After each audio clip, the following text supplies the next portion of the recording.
have a very white name, Erin Yes. Norman. So people don't really know. Norman is how I think French and Erin is Irish, so they don't know.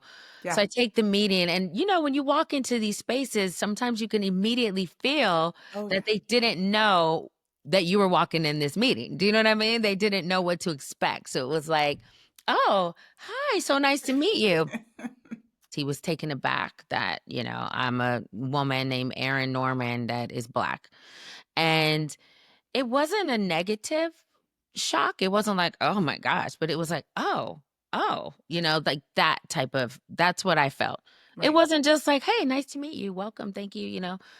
My Yes. name is Aaron Braxton, and your name is Erin Norman, right? Yes. And then Yes. we speak proper English, Yes. and people just don't know. They don't get it. And Mm-mm. I've had that situation happen to me a few times. And there's a whole lot of debate, now I think we're more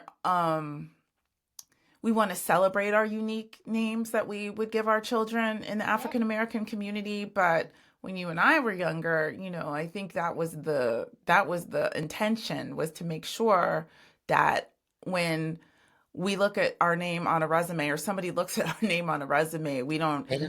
immediately get pushed to the side because they know before we can get there and show them why, Absolutely. you know. Absolutely. So I think that's a big thing. Just go back to why Black people had certain names, and like you said, growing up, if your name was Kujané or whatever, people be like, "Ooh, whatever." Yeah. But what people don't realize is that during slavery and the slave trade, that parents did that so they could find their children. Yeah. They did that. They made sure they gave them the most unique, because if you got 20 Anns, 50 Bettys or Dorothys or whatever, Sure. so they would try to make it as unique as possible to make sure that these families were separated. Right. Your babies could be taken from you and sold. It could be down the street, it could be in a whole new state, State. you know? Yeah. But if you ever want to find your loved ones, how do you find them? You had to have those names. So most people don't even know that history. But what you said is absolutely true. You had that history during, slavery and stuff like that.